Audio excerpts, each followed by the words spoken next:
Thanks, Steve.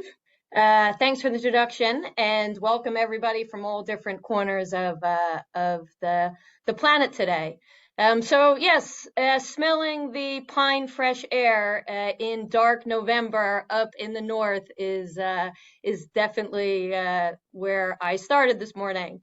Um, so very interesting discussions here on sustainability, and both speakers also pointed to the Nordic charging ahead in this. And I just start off giving you a picture of our of where we really are. So this is our terminal in Oslo.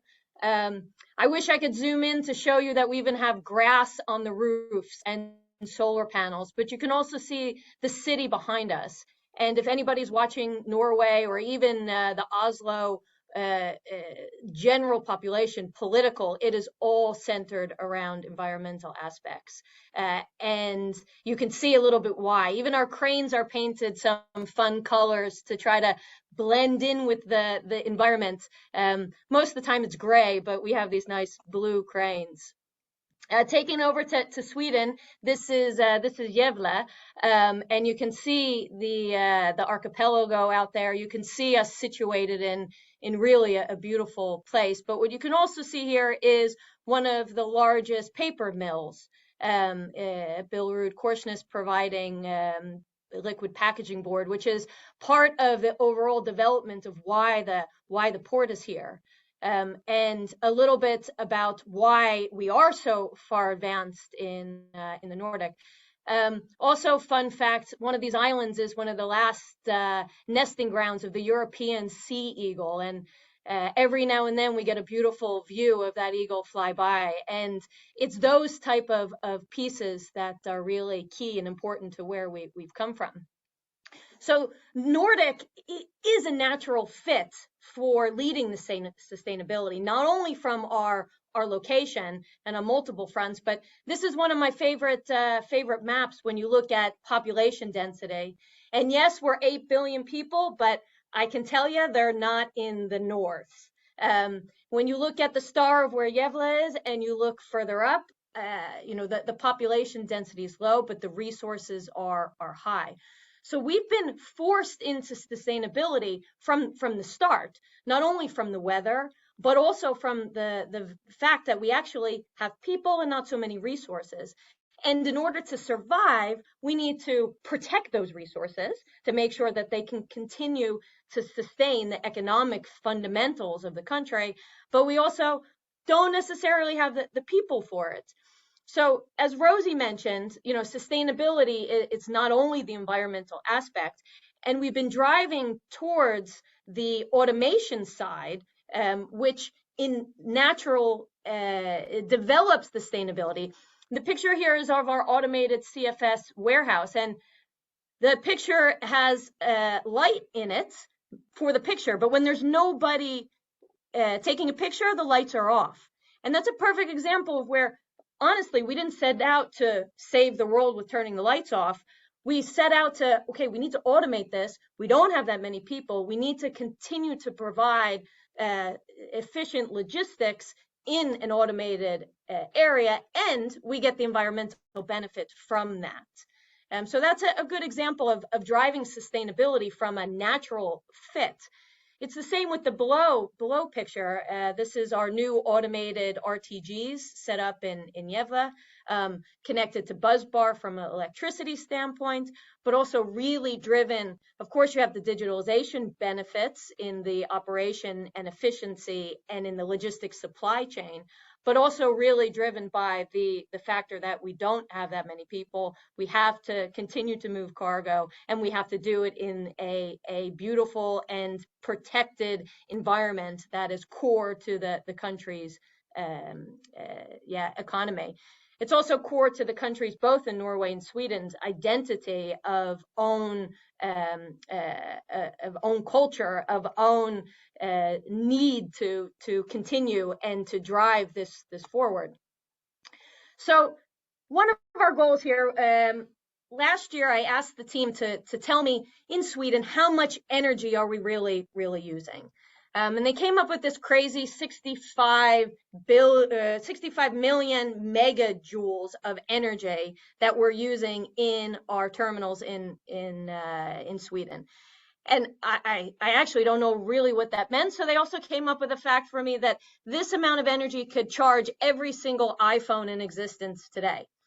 So, okay, that gives me now an idea of what type of energy consumption a port in Sweden is looking at. And then we break this further down and we say 2/3 of this energy consumption today is coming from fuel. This is now coming from biofuel. And biofuel, we made the switch to a few years ago, which is between 90 and 95% carbon free. So then we say, okay, 2/3 of our energy is more or less already at the carbon free state with a few more pieces of equipment to go as the new generation comes in. And then you look at the next 1/3 of our energy source, which comes from electricity, key cranes, RTGs, and soon our mobile harbor cranes will all be electric. And Sweden and Norway are leading the charge in renewable sources. Today, 100% of our energy comes from hydro, wind, and depending how you want to classify nuclear, right? We can say that our electricity consumption is already 100% carbon free. So when we look at these goals of net zero, right? We as the Nordic, right? It's not a 2040. It's not a 2030, right? We are already striving for 2025, and we are almost there. We have a few pieces of equipment left. So, then you start to think, okay, what next? Right? And this is where, as a group, we try to leverage the Nordics experience here, saying, okay, we know how to get to net zero, right? We know the electricity side, we know the fuel side, but now what do we do, right? What's next? What's really the next challenges that we see? And this is very, very interesting. Here's another fun number, which I'm not even sure again how many zeros this is, 100 billion US dollars. For the finance guys, it's always fun to add zeros, but this is the amount of investment, committed US dollar investment, going into Sweden alone in all the industrial segments for getting to net zero carbon free type production. This is everything from paper mills to steel mills to the whole economic driver of Sweden. So somebody asked the question earlier, do we think this shipping line recession or the financial drivers behind investing or liquidity will slow down environmental investments? And I can tell you for Sweden, it's not. This is dead ahead, and this is, for example, the long-term economic plan of Sweden and also Norway for that matter. And this is just one fun example. There's one mine in Sweden which produces 95% of Europe's iron ore need. And this mine has committed to a carbon-free Europe plan. And when this mine changes their footprint, they will consume in 1 year the same amount of electricity that the country of Finland will consume. So when you start to think about what is next for the Nordic, right? And the next challenges that the group and to some extent the industries will face is how do we deal with this when electricity becomes an issue? And already, we see the signs of it with, of course, the unfortunate war going on, and you can see the energy crisis. But when biofuel becomes the cure to the CO2 footprint in other countries, what are we going to do when the price of biofuel or the supply of biofuel becomes under attack?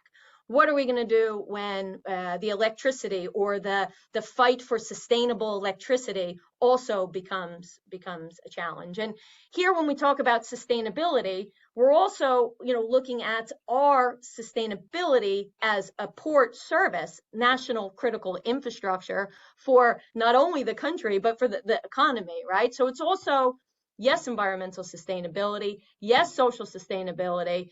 And Rosie mentioned economic sustainability, and that goes through our role as a port. So what are we looking at next? And there are still reduction possibilities. There are still low-hanging fruit. And one of the funny jokes in Norway was one of the first times I was there, 10 years ago, at Thursday night, 10 o'clock, all the lights in the financial district is on. All the high rises have lights on. And your first thought is, wow, people are working really late in Norway. And then you realize, no, they're just leaving the lights on because energy at that point was so cheap, right? And that, of course, has absolutely changed around, but there's still low-hanging fruit available. We can still optimize the travel path of our biofuel trucks. We can still optimize how we are turning on lights and off in the terminal. So there's plenty of reduction. And the final point here, and this was also mentioned early by Boris and Rosie as well, the next one comes into sustainable production.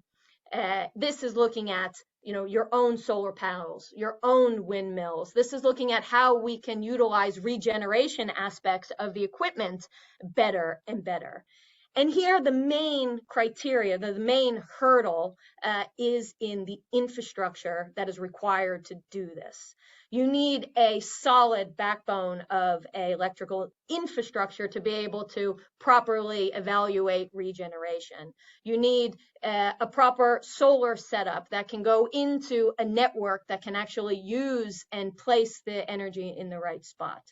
So this infrastructure required for that next step is really the focus and the attention right now on the Nordic. And as Boris also mentioned, in Nordic we have shareholders here, Infranode, which is a long-term strategic investor and is absolutely pushing the boundaries here for us, talking about things like impact investment. So helping us also reframe how we look at investments. ROI, yes, but there's also impact that has an effect here, and maybe the ROI on those impact investments aren't required. So finding new ways to evaluate these is smack where we are in right now. How do we get an electric reach stacker here and evaluate it and with a different impact without complaining that it costs $1.1 million, right? Finding those tweaks to work for it.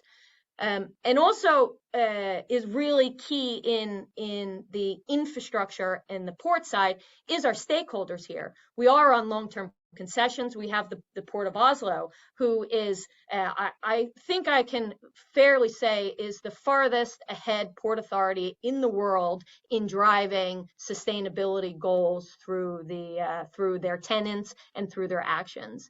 And they started with a 2030 goal, and that's now at 2025. So we're deep in with them. And we also have the Port of Gävle, or Gävlehamn, and Linda is here with us today as well. And they also have a big role here. We are only one part of a port community. In some ports, a bigger part, but there are lots of other factors around here, vessels, trucks that are coming in and out. So we need to work together with these stakeholders, align this, use the push we have from our investors, use the support we get from Yilport as a global to find smarter and better ways to cover the risks we see coming up and get this infrastructure in so that we can have a sustainable business and a sustainable future up here in the Nordic.